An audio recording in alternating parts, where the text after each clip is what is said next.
For macros that you run frequently, you might want to decide to have a new button in the quick access toolbar at the top of your screen, in addition to a keystroke shortcut or instead of a keystroke shortcut.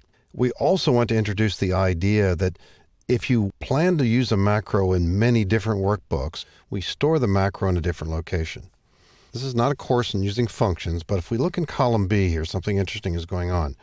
The code in column B uses the column A data, and it gets rid of the unnecessary spaces like we see in row 7 here, for example, and here too. It also uses proper case to clean up the data. But when you work with formulas that clean up data, typically in an extra column like this, eventually what you want to do is to turn these into the pure values. In other words, the results. We'd like to have this cell, the first one, simply consist of Baxter, comma, space, Donna, no formulas, throw all that away, keep the results. And many of you know how to do this, a multi-step process.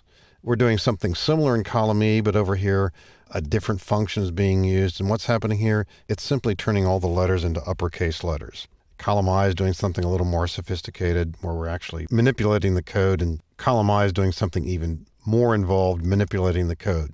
But in all three cases, what we'd like to be able to do is to take these results and essentially convert them into their values. Let's record a macro that does this, and we want to store this in such a way that it's always going to be available, and then we'll make it accessible by way of a new button in the quick access toolbar.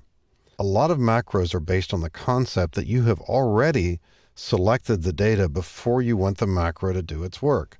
So we're going to highlight these cells here to record the macro.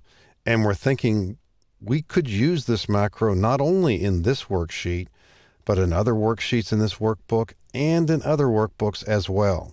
So let's say we've got this data highlighted.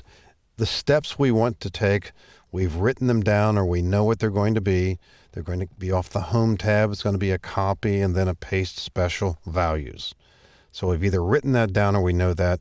We're ready to record a macro. Bottom of the screen, we click the button. No macros are currently recording. Let's record, and we'll call this paste values. And this time, instead of storing them in this workbook, we want to store them in Personal Macro Workbook. Now, this is a special workbook that at the moment might not even exist. The very first time that you record a macro and indicate that you want to store it in Personal Macro Workbook, you are setting up the steps to actually create this workbook. It's a workbook that from now on will always open every time you open Excel, and it will be the repository for macros that you want to have available no matter which workbooks are open.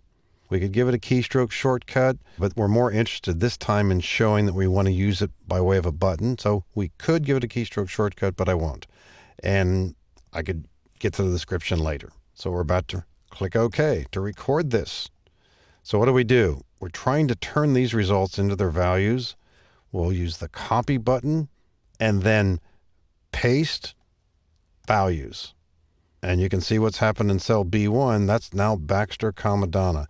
A minor point here, we'll press escape to remove the marquee lights. The macro is done. We'll click the button right here. We don't have a keystroke shortcut. We have to fall back on our other method of going into the View tab to run this. Let's try this. Let's highlight the data here. These are different formulas here, but we want to turn them into their values as well. We'll use the View tab, the Macros button, View Macros, and where are we looking?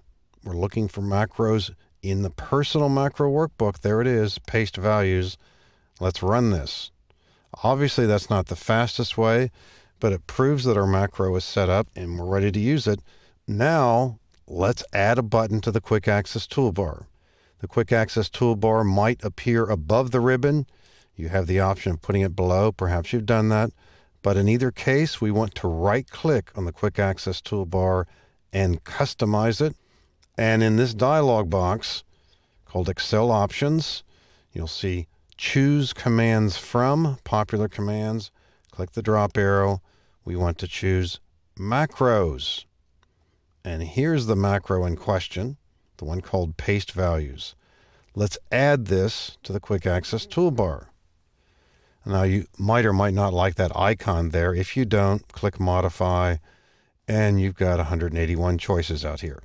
And I doubt if any particular one here suggests what we're doing, so it's just a question of what you like and something that looks a little different from other things. So I'll just pick one at random here, maybe this one. Some people might be looking for a number if they're thinking of values meaning numbers. But in this case, values don't necessarily mean numbers. They could mean text. So pick whatever you want. I'll pick this one. Click OK. More important than the icon is the fact that if you gave it a sensible name like paste values, this is the name you'll see in the pop-up when you actually see the button in the quick access toolbar. So we'll click OK, and this column I data out here, this rather long set of formulas here, we want to turn those formulas into their results. We want to do that paste values. We want to run that macro. We now have this button in the quick access toolbar up there. Paste values. We'll click it, and what do? We turn these values into the results. Every time we need to do this, and maybe we need to do it a lot, we've got this button up here in the quick access toolbar. Now maybe it's not quite as fast as the keystroke shortcut, but it's here indefinitely, and every time we slide across it, we're reminded as to what it does. So it's a valuable way to run a macro, and for those kinds of macros that you're likely to run frequently, assign, as we did here, a button to it in that quick access toolbar.